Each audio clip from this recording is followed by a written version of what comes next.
Tapanuli Selatan adalah suatu wilayah yang berada di Sumatera Utara, dekat dengan perbatasan Sumatera Barat. Pada umumnya masyarakat di sini berasal dari rumpun Batak Mandailing yang terdiri dari banyak marga. Diriwayatkan masyarakat Mandailing ini berasal dari Munda, yaitu sebuah daerah di India Tengah. Pada abad ke-6 Masehi, mereka berpindah-pindah melintasi pegunungan Himalaya dan menetap di Mandalay, yaitu ibu negara Burma Purba. Kemudian mereka berpindah menyusuri semenanjung Malaya dan melintasi Selat Malaka sampai tiba di daerah Sumatera Utara. Di sini mereka mendirikan sebuah kerajaan di Batang Pane Portibi. Diduga peristiwa ini terjadi di akhir abad ke-6 Masehi. Dalam kitab Negara Kertagama dari Kerajaan Majapahit pada abad ke-14, disebutkan pula kisah keberadaan masyarakat Mandailing. Masyarakat Mandailing ini berkembang luas dan memiliki banyak keluarga, tidak kurang dari 17 marga. Pada masa itu umumnya masyarakat Mandailing masih menganut animisme. Sejak abad ke-17, sudah terbentuk masyarakat keluarga marga Harahap yang menghuni 3 kerajaan, yaitu Siharang-Karang, Huta Padang, dan Simapil-Lapil. Diriwayatkan, Baginda Raja Soritua adalah yang pertama kali mendirikan kerajaan di Huta Padang. Beliau memimpin dan membimbing rakyatnya hidup dalam kerukunan dan kesejahteraan sepanjang sejarah. Banyak catatan sejarah maupun legenda yang menggambarkan kekeramatan, kedikjayaan, dan keistimewaan nenek moyang dalam garis vertikal dan horizontal silsilah turunan masyarakat ini. Pada tahun 1816, ketika terjadi Perang Padri melawan penjajah Belanda, terjadilah gerakan pengislaman di tanah Mandailing. Banyak raja-raja Mandailing yang memeluk Islam dan menjadi pengikut Tuanku Imam Bonjol. Di antaranya adalah Raja Gandubang Porang, Baginda Sidursat, dan Patuan Maga. Sementara raja-raja Mandailing yang berada di tanah Melayu yang memeluk Islam di antaranya adalah Tuanku Tambusai, Raja Asal, Raja Laut, dan Sultan Naposo. Di antara para raja inilah ada yang menurunkan silsilah sampai kepada Yang Mulia Patuan Beliau Rahmat Shah, Profesor Dr. Haji Saidi Syekh Qadirun Yahya Muhammad Amin Al-Khalidi An-Naqsyabandi.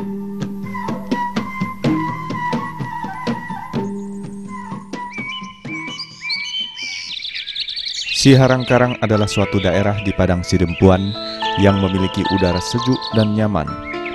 Disinilah asal mula leluhur Yang Mulia Patuan Beliau Rahmat Shah, Profesor Dr. Haji Saidi Syekh Qadirun Yahya Muhammad Amin Al-Khalidi An-Naqsyabandi sebelum dilahirkan pada tanggal 20 Juni 1917 di Pangkalan Berandan dengan nama Muhammad Amin dari seorang bapak bernama Sultan Sori Alam Abdullah Harahap dan ibu bernama Siti Daur Aminah Siregar. Kedua orang tuanya memiliki leluhur yang sangat religius dan bergelar bangsawan raja dan syekh yang sangat dihormati. Nenek beliau dari pihak ayahanda dan nenek beliau dari pihak ibunda adalah seorang syekh tarekat, yaitu Syekh Yahya dan Syekh Abdul Manan. Sejak kecilnya, beliau memiliki kelebihan dan keajaiban, antara lain ketika masih di dalam kandungan, ibunya bermimpi bertemu Rasulullah SAW yang berpesan agar memberi nama seperti namanya.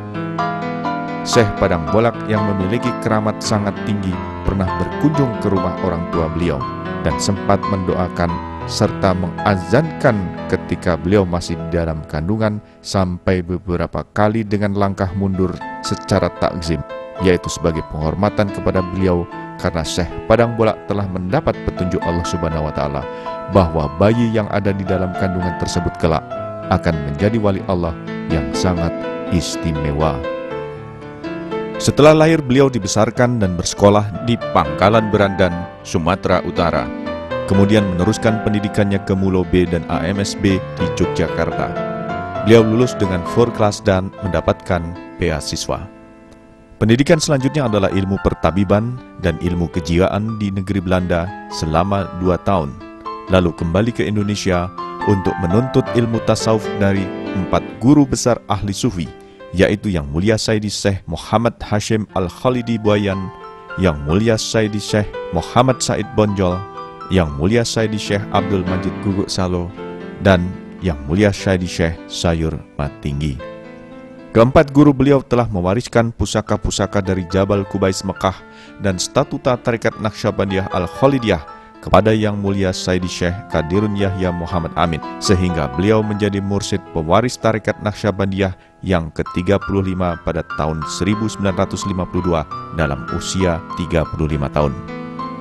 Pada saat proses penyerahan statuta dan mahkota keguruan muncul kebesaran-kebesaran Allah Subhanahu wa Ta'ala dan kejadian alam yang sangat dahsyat seperti petir tunggal dan bumi terbelah yang bekasnya masih ada sampai sekarang di Sumatera Barat. Pada masa revolusi fisik, beliau turut berjuang mengangkat senjata. Diawali sebagai Panglima Tentara Allah, beliau menjelajahi pegunungan sepanjang Bukit Barisan dari daerah Tapanuli di utara sampai Lampung Selatan dengan pusat komandonya di Bukit Tinggi.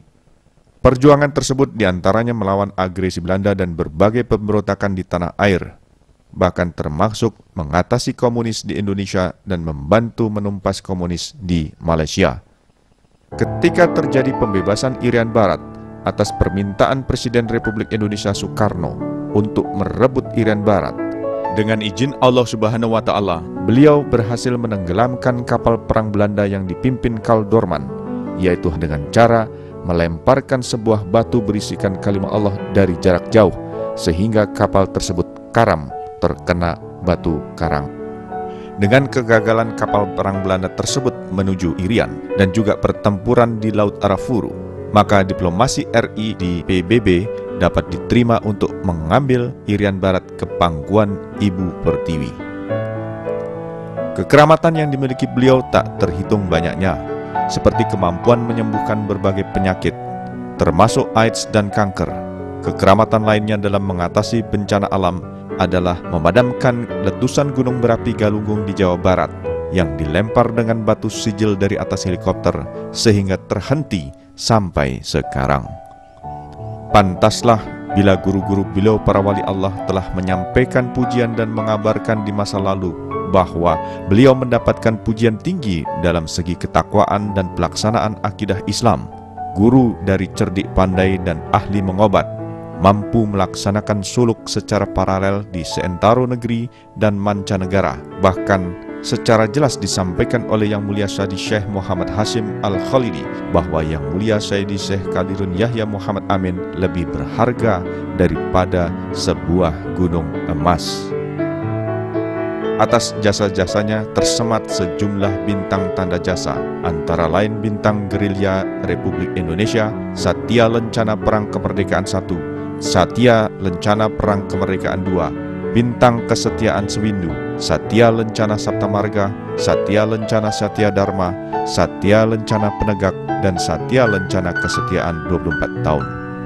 Di sisi lain, beliau adalah seorang ilmuwan di bidang fisika kimia yang telah menghasilkan banyak penemuan dan juga seorang intelektual di bidang bahasa, filsafat, dan agama, menguasai 8 bahasa asing secara aktif serta mendapat gelar guru besar postgraduate generasi yang pertama di Indonesia.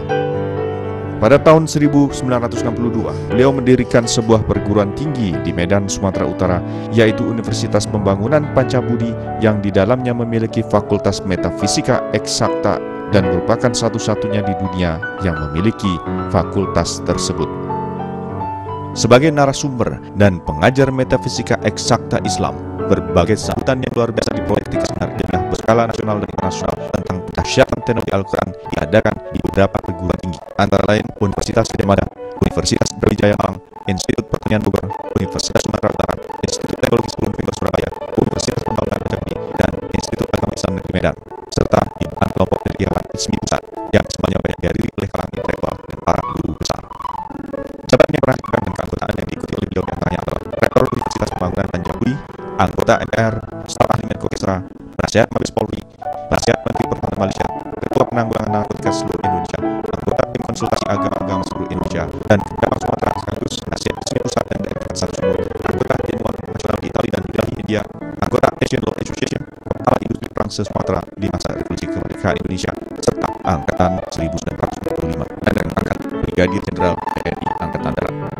Dalam perjalanan sejarah ilmu kerohanian dan metafisika eksakta tasawuf Islam yang diadakan beliau, yang di dalamnya terdapat teknologi Al-Quran, telah berhasil menunjukkan dalam teori dan praktik secara fakta, nyata dan realita, yaitu hukum-hukum kemenangan hidup yang absolut, yang tak terkalahkan di zaman perang dan di zaman damai, yang meliputi kehidupan di dunia dan akhirat, termasuk menghadapi kedahsyatan era teknologi dan informasi. Di dalamnya terdapat senjata yang maha ampuh, model yang tidak habis-habisnya, bahkan mampu memadamkan api huru-hara yang sedang berkembang dalam kehidupan manusia. Yang mulia Sayyid Syekh Kadirul Yahya Muhammad Amin adalah seorang ulama besar, ahli tasawuf sufi yang rendah hati, penuh belas asih, lembut tutur katanya, penyayang dan penyantun kepada kaum yang lemah, serta banyak menghidupi ribuan anak yatim. Beliau diangkat menjadi Raja Batangan Daerah dengan gelar tertinggi, yaitu sebagai Patuan Bariau Rahmat Syah pada tahun 1968. Dalam perjalanan hidupnya, dengan 650 surau yang tersebar di pelosok tanah air dan penjuru dunia, beliau demikian bergeluran dengan dunia, namun semuanya semata-mata dipersembahkan kepada Allah Subhanahu wa Ta'ala demi meraih ridhonya. Berbagai sarana pendidikan, usaha dan industri yang menampung anak didik beliau dan masyarakat luas telah didirikan, di antaranya bidang pendidikan, perkebunan, peternakan, perkayuan, elektronika, travel berskala internasional, industri sumber sepatu di luar negeri, dan pengelolaan air minum Amin Sam dengan teknologi khusus yang bisa menciptakan ozon. Kegiatan dalam lingkup yang lebih luas, beliau memberikan berbagai santunan, bantuan baik dalam masalah pengobatan bermacam-macam penyakit, menangani bencana alam maupun dalam menjaga persatuan dan kesatuan serta keamanan Republik Indonesia.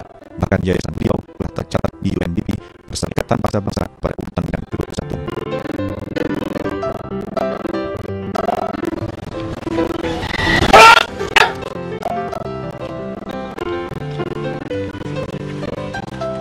Sebagai seorang guru mursyid, setiap hari guru selalu merayakan hari guru untuk memperingati hari keputraan beliau, sekaligus ahli silsilah tarekat Naqsyabandiyah Al-Khalidah yang sambung menyambung secara langsung sampai kepada Rasulullah SAW. Pada saat itu, terbilang banyak para murid datang menziarahi beliau. Dengan kasih sayang beliau akan menerima mereka semua dan mendoakannya.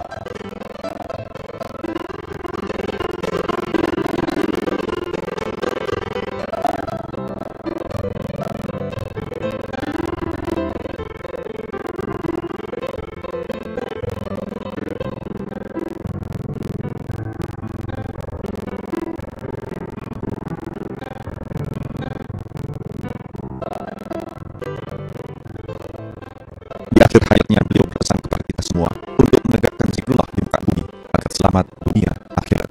3 buah pesan telah beliau sampaikan kepada kita semua. Yang pertama, agar kita selalu melakukan introspeksi. Pesan yang kedua, jangan berkaitan dengan masalah agama, apalagi tidak mengetahuinya, karena agama itu sangat tinggi. Awalnya mengenal Allah dan akhirnya harus juga mengenal Allah. Pesan ketiga, wujudkan kebesaran ayat-ayat Al-Quran dan Al-Hadis dalam kehidupan secara fakta, data, dan realita, bukan hanya dalam kata-kata. Sangat aku kasih karena kebesaran keluarga hidup dia. Kita berkumpul di sini, cara yang dilakukan untuk melindungi kita lagi, mengenalkan lagi hal yang harus kita perhatikan. Dari hidup ini dari dunia sampai ke akhirat, karena kalimah Allah adalah satu-satunya membawa kita keselamatan yang tidak ada tolok bandingannya dunia dan akhirat. Pada hari ini aku memberikan pesan pada kita 3 buah pesan.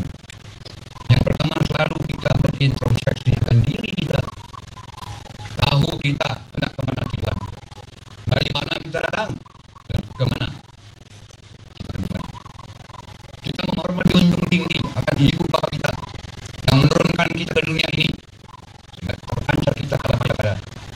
Tetapi untuk kembalikan kita ke jalan Allah Subhanahu wa Ta'ala, di sini bukan walia mursyid yang membimbing kita dengan kebesaran bimbingan kalimatullah yang harus pernah kita pertanyakan sepanjang hidup kita, karena kalimah Allah yang datang Allah SWT mampu menyelamatkan diri kita, dunia kita, bahkan segala huru-hara di dunia padam oleh Tuhan. Neraka yang telah ditentukan oleh Allah SWT pun menyingkir, dihantamkan ke neraka yang terakhir.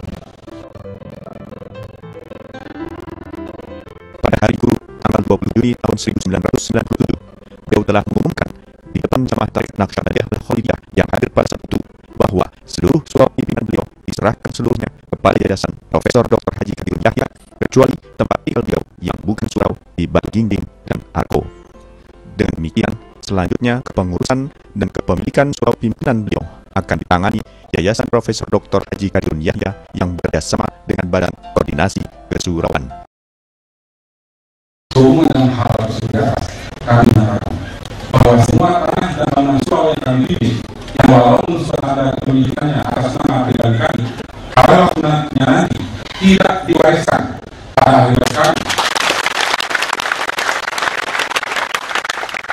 dan semua tanah bangunan surau tersebut dengan sendirinya berada di luar ahli waris kami.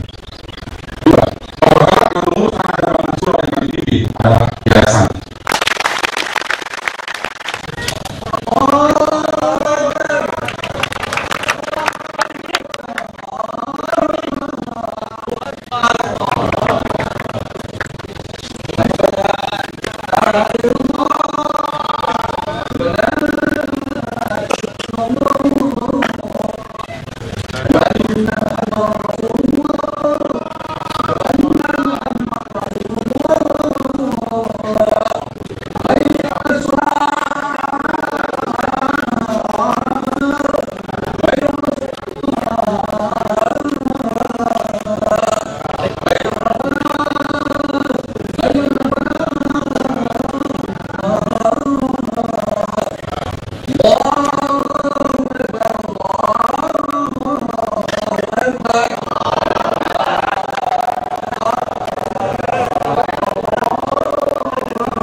Bersama beliau selalu membawa kesan yang sangat mendalam, tidak hanya kepada murid tarekat Naqsyabandiyah Al-Khalidiyah, tetapi juga kepada beliau sendiri, karena melihat tersebar dari anak-anaknya yang sangat beliau kasih.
Profesor Dr. Haji Qadirun Yahya Muhammad Amin Al-Khalidi berpulang rahmatullah. Inna lillahi wa inna ilaihi raji'un. Suasana alam yang mengiringi kepergian beliau seolah mencerminkan kedukaan dan rasa sedih yang mendalam. Bumi dan langit tertunduk dengan rasa pilu meratapi kepergian beliau. Kita semua telah kehilangan seorang tokoh yang sangat dinanti-nantikan zaman. Namun demikian, kepergian beliau adalah akhir misi ketuhanan yang pernah diemban di masa hidupnya.